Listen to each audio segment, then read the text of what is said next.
8. James Sigman.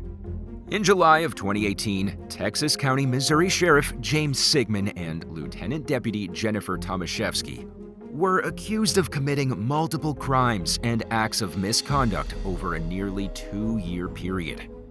An investigation into the 48-year-old sheriff and his 38-year-old subordinate was launched in mid-2016 after the pair began a romantic relationship. According to state authorities, Sigman promoted Tomaszewski to jail administrator and chief deputy despite her lack of experience. During that time, Tomaszewski allegedly performed duties that are normally reserved for commissioned officers. This included acting as an undercover officer, serving search warrants, detaining suspects, and carrying an AR-15 that was normally used by Sigman. On multiple occasions, deputies and other employees witnessed alarming conduct that made them question Sigman's decision to grant Tomaszewski the same privileges as the agency's commissioned officers. In one instance, a colleague pushed Tomaszewski off of a suspect because she appeared to be pointing a gun into the person's back while trying to handcuff them. During another incident, Tomaszewski allegedly pointed a gun at multiple people, including a child. She was also accused of abusing inmates at the county jail and putting a mentally handicapped detainee in life-threatening danger by elbowing him in the face and failing to render aid while his face turned blue. Sigman and Tomaszewski were charged with multiple felonies, including assault, robbery, child endangerment, unlawful use of a weapon, and harassment, along with 2 misdemeanors. In late 2021, Sigman was convicted of 1 forgery count, and Tomaszewski was found guilty of 2 counts of forgery. They were both sentenced to 3 years of probation and are no longer working in law enforcement. 7. Jamie Noel. Former Clark County, Indiana Sheriff Jamie Noel gained national fame in 2016 when he appeared on the reality show 60 Days In, which seeks to identify the root causes of the problems at dysfunctional jails throughout the United States. To many, he came across as a respectable member of law enforcement who genuinely wanted to improve the conditions at the Clark County Jail. But this seemingly upstanding character was called into question in early 2024 when he was accused of using fire department funds to support a child he fathered with his mistress and squandering taxpayer dollars on personal indulgences. Noel is currently facing over 24 felony charges, including fraud, theft, misconduct, and public corruption. According to prosecutors, he stole at least $5 million in public funds to finance a lavish lifestyle, which included luxury vacations, high-end vehicles, and a penchant for smoking expensive cigars. The disgraced former lawman also allegedly paid county employees to work on his privately owned properties at the taxpayers' expense. Noel's 50-year-old wife, Misty, and his 27-year-old daughter, Casey, are also facing criminal charges in connection with the theft. According to prosecutors, the women used Utica Township Volunteer Firefighters Association's credit cards to pay for plastic surgery, tanning sessions, streaming subscriptions, and vaping products. The family's arrest have been followed by a seemingly endless stream of additional allegations, including suspicions that Noel might have used public money to buy a personal airplane and to buy and sell at least 130 luxury cars while pocketing the profits for himself. State authorities began investigating the trio in 2022 after Noel's successor, Sheriff Scotty Maples, who was also on 60 Days In, discovered a suspicious wiretap connected to Noel's office. The deeper investigators dig, the more the plot thickens. In the meantime, Noel, Misty, and Casey remain free on bail while awaiting trial, which is scheduled to take place in late 2024. 6. James Lujan. In May of 2020, authorities in Espanola, New Mexico, arrested Rio Arriba County Sheriff James Lujan for refusing to cooperate with a warrant to search his devices for evidence of interfering with criminal investigations. Lujan was suspected of helping his friend and former Espanola City Councilor Phil Chacon hide from law enforcement following a police chase in 2017. Afterward, he told a deputy to withhold information regarding Chacon's whereabouts from other officers. Lujan was accused of showing up drunk at a crime scene involving Chacon and refusing to leave. When police showed up at Lujan's home to collect his devices, he accused them of harassing him. He also refused to hand over an iPhone that he was seen using in past crime scene footage. Following Lujan's arrest, his defense attorney released a statement speculating that the warrant to search the sheriff's devices was incorrect and possibly invalid. But the case moved forward despite any efforts that may have been made to dismiss the charges. In late 2021, Lujan was found guilty of aiding a felon and intimidating a witness, and was sentenced to 3 years in prison. He resigned from his position, and in early 2022, he pleaded guilty to an additional misdemeanor count of resisting, evading, or obstructing an officer. The judge sentenced Lujan to an additional 365 days in jail to run concurrent with his 3-year prison term. 5. Derek Scott Finkbeiner. In late 2023, federal prosecutors accused 46-year-old Derek Scott Finkbeiner of lying to cover up a drug dealer who was selling methamphetamine to him while he served as the sheriff of Hot Spring County, Arkansas. According to court documents, a confidential informant provided a local narcotics enforcement team with evidence and information regarding Finkbeiner's drug use and his attempts to pay the informant for intimacy. On one occasion, Finkbeiner allegedly drove to his dealer's house in his police vehicle, walked inside, sat down, and began puffing away on a meth pipe while in uniform. During that same incident, which was captured on a recording device, the sheriff could be heard offering the informant $60 and telling him that it would be worth their while. The informant initially resisted, stating that they're not a prostitute, but eventually caved to pressure from Finkbeiner, who is also accused of tampering with a hidden surveillance camera that the FBI installed at a local drug dealer's house. After discovering the camera, Finkbeiner allegedly told federal agents that the dealer was a confidential informant and told them that they were monitoring the wrong person. He then went to the local district attorney and complained about the FBI's involvement in the investigation. Federal authorities charged Finkbeiner with 1 count of obstruction of justice. If convicted as charged, he could face up to 20 years in prison. He's also facing state charges for soliciting favors from the informant and unauthorized use of the state's crime database for the purpose of passing along information to further a crime, which could also result in prison time. Finkbeiner remains free on a $5,000 bond pending the outcome of his cases. 4. Raymond Martin. In 2010, 47-year-old Raymond Martin was accused of murder for hire while serving as the sheriff of Gallatin County, Illinois. He was arrested alongside his wife, 36-year-old Christina Martin, and his 20-year-old son, Cody Martin, who were also charged in connection with the case. At the time, Raymond Martin had already been indicted on federal drug trafficking and gun crimes.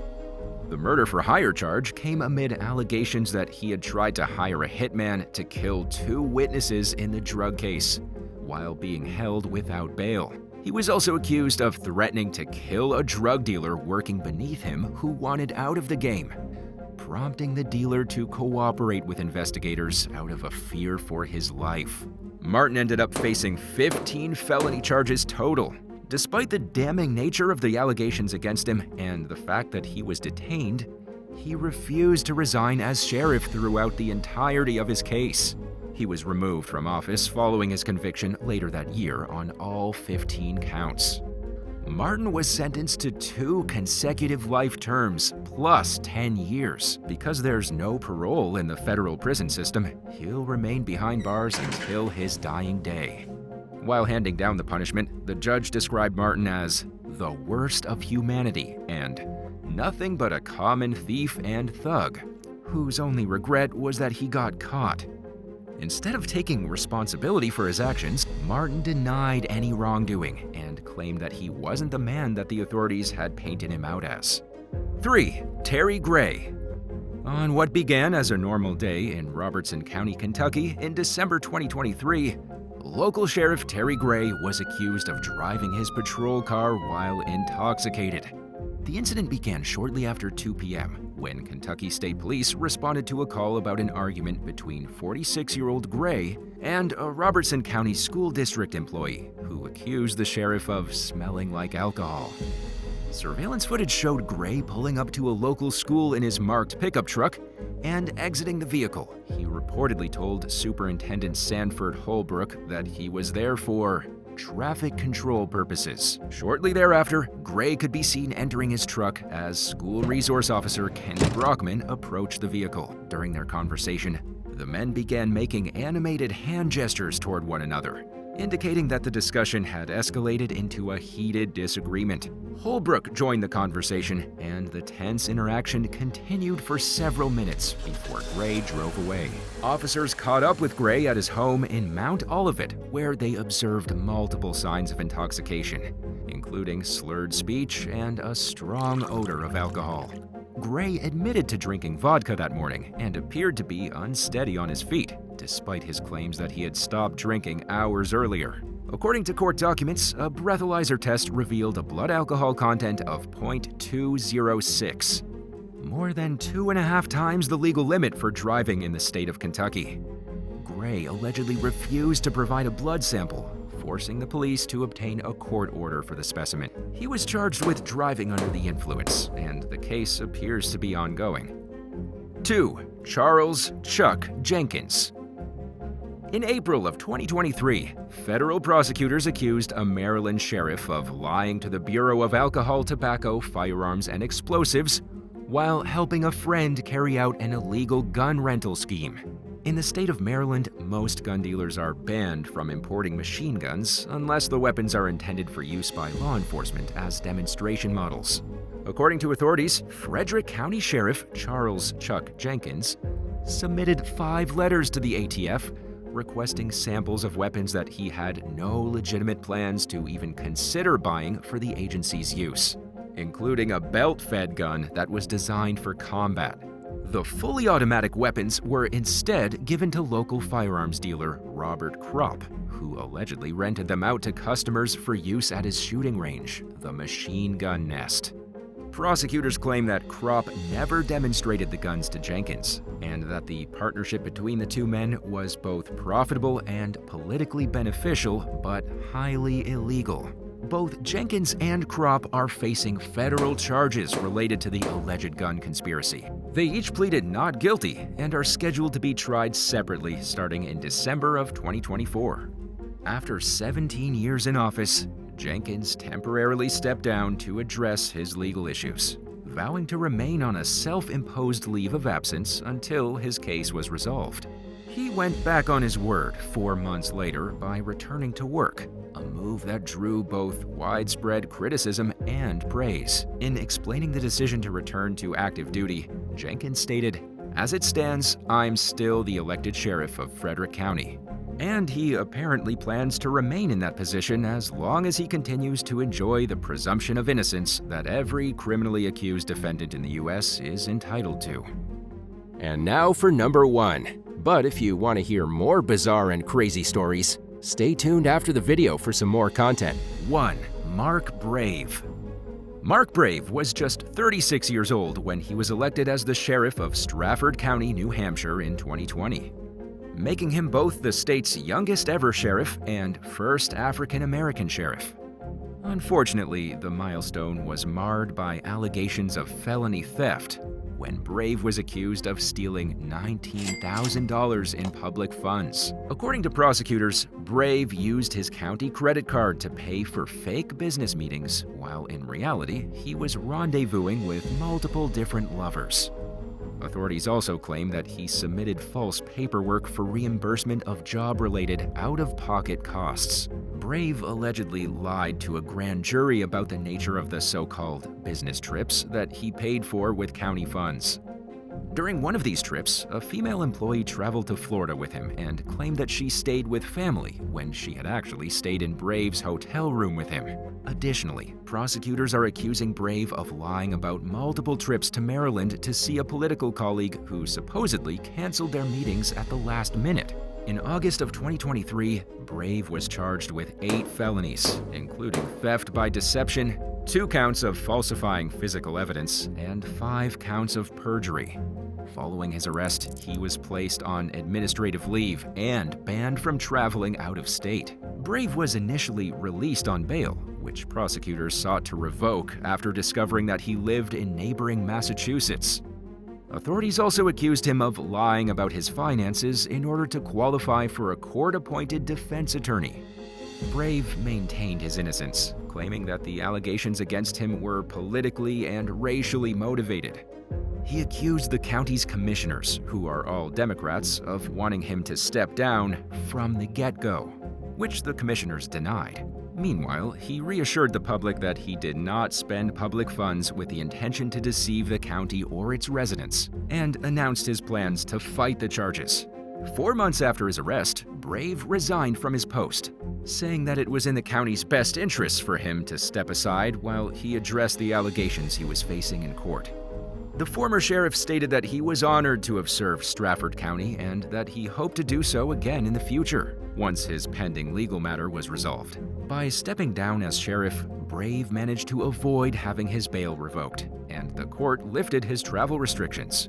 In early 2024, he rejected a plea offer from the state and made a counteroffer, which prosecutors turned down. According to the most recent available updates, the case is now being negotiated between parties in what's known as criminal mediation. The outcome remains to be seen. 8. Megan Hall.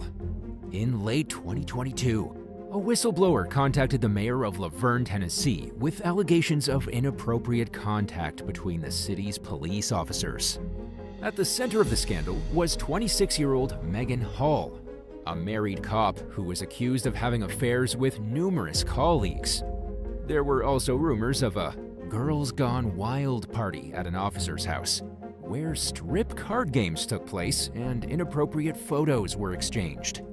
Hall allegedly even tried persuading her husband, who also worked in law enforcement, to swap partners with another couple. Hall initially denied any misconduct, but she eventually admitted to having intimate encounters and/or sharing explicit photos with 7 officers both on and off duty. Hall even admitted to doing this sometimes while she was on city property. She said that her marriage was falling apart and that it caused her to crack. And once she took the first leap, her behavior spiraled further and further out of control. Around 12% of the police force was fired or suspended as a result of the scandal. 5 officers, including Hall, lost their jobs.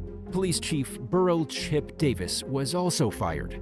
3 cops were disciplined, and the rest of the force was required to undergo on the agency's rules and expectations. In a lawsuit, Hall claimed that she was groomed and abused by her co-workers, while a countersuit filed by a former fellow officer accused her of persistently flirting, pressuring him for intimacy, and trying to entrap him into a relationship. Hall's husband has reportedly stood by her through the scandal. But what's even more surprising is that after everything, a strip club in Nashville offered to pay her $10,000 for 2 St. Patrick's Day performances. However, it appears as though she didn't accept the offer. 7. Chris Latham and Wendy Moore. Bank of America executive Chris Latham was making nearly $700,000 per year when his wife, Nancy Latham, filed for divorce in 2011. At the time, Chris was dating his secretary, a 37-year-old former stripper named Wendy Moore. But their relationship went against company policy and could potentially be used by Wendy to gain an upper hand in the divorce. So the couple were extremely careful to prevent her from finding out about it. Nancy nevertheless discovered the affair and attempted to use it as leverage to secure a generous alimony settlement. And instead of conceding, Chris hired a notoriously aggressive divorce attorney and played hardball in court. Then, he and Wendy eventually decided that killing Nancy was the easiest solution to their problems. Wendy commissioned her ex-husband, Samuel Yenowine, and his friend, Aaron Wilkinson, to carry out the hit. The men were instructed to kill anyone who got in the way, including Chris and Nancy's adult children if necessary. But thankfully, the murder never happened because Aaron Wilkinson confessed to the plot after being pulled over for unrelated reasons. He said that he didn't want to participate in the scheme, but he felt bullied into complying. Yenna Wine died in custody while awaiting trial, and Wilkinson received a 4-year sentence in exchange for his cooperation. Christopher was sentenced to 10 years in prison and was paroled in 2022, while Wendy was paroled in 2021 after serving part of a 15-year sentence. 6. Lisa Fullerot and Samara Rudenberg. 49-year-old math teacher Lisa Fullerot was working at a school in Lakeland in 2014 when she met the new assistant principal, Samara Rudenberg. The two women bonded over their shared passion for teaching and became fast friends. Spending time with Samara made Lisa realize that her husband of 28 years, Vincent Fullerot, mistreated her. Samara made Lisa feel special and helped her realize that she deserved better. And she eventually moved in with Samara and filed for divorce. The women soon fell deeply in love, and because Samara was Lisa's boss and because they lived in a conservative community, they tried to keep it a secret out of a concern that their relationship would affect their jobs. But Vincent found out and was infuriated that his estranged wife was dating someone else, especially a woman. He refused to accept that his marriage to Lisa was over, and he used every stall tactic imaginable to try stalling the divorce. Then, in October 2015, and repeatedly struck Samara in the face before slamming her head against the pavement. Thankfully, though, a neighbor intervened. And as a punishment, Vincent was sentenced to 3 years of probation and was ordered to pay Samara's medical bills. Worried that history would repeat itself, Samara and Lisa got the best security system they could afford, took self-defense classes, and bought guns. In the meantime, Vincent continued to stalk and torment his ex and her new partner, causing them to fear for their lives.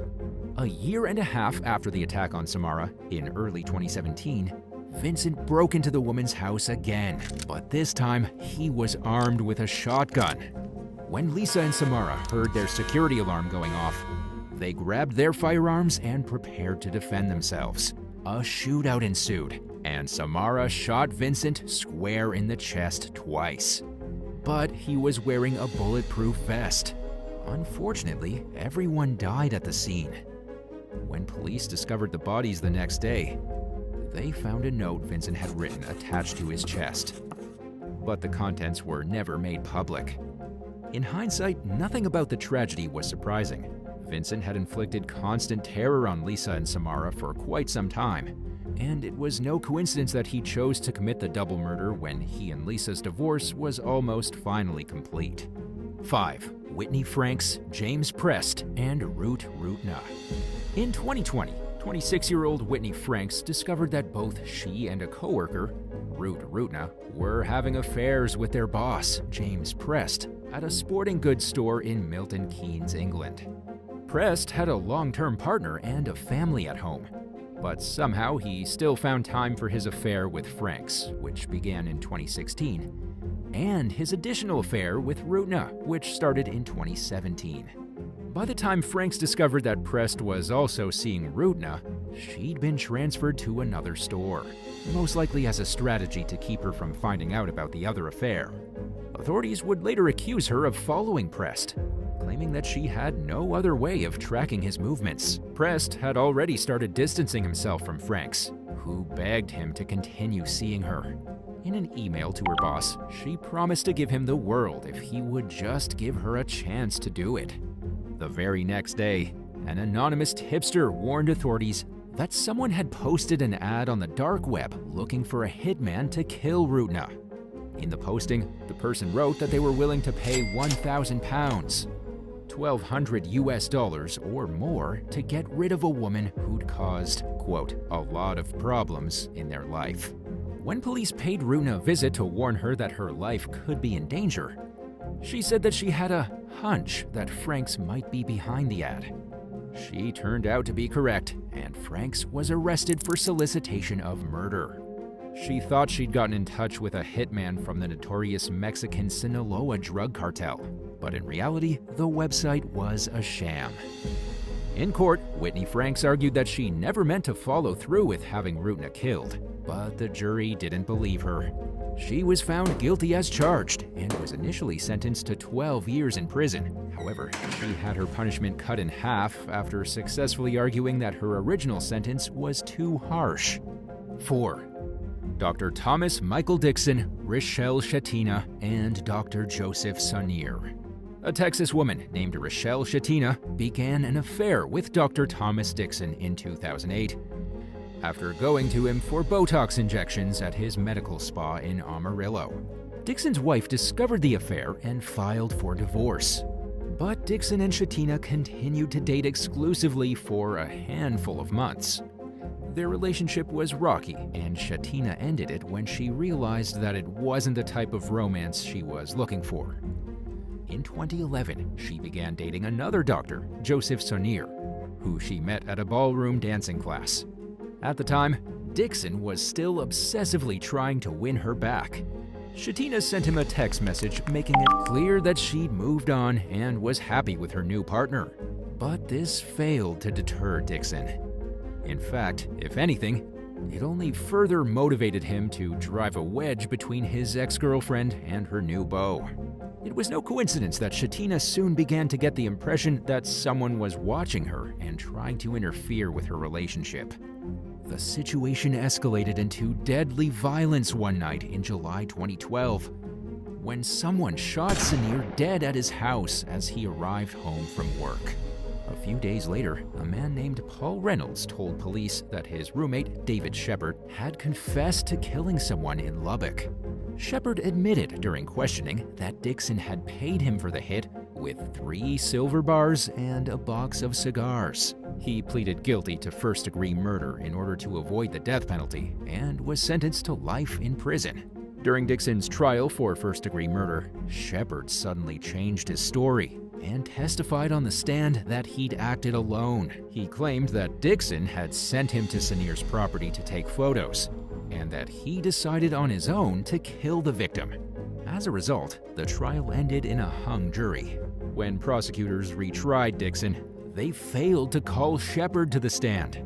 Instead, they interviewed his roommate, Paul Reynolds, and Shepard's daughter, Haley Shepard, who said she believed her dad was covering up for Dixon.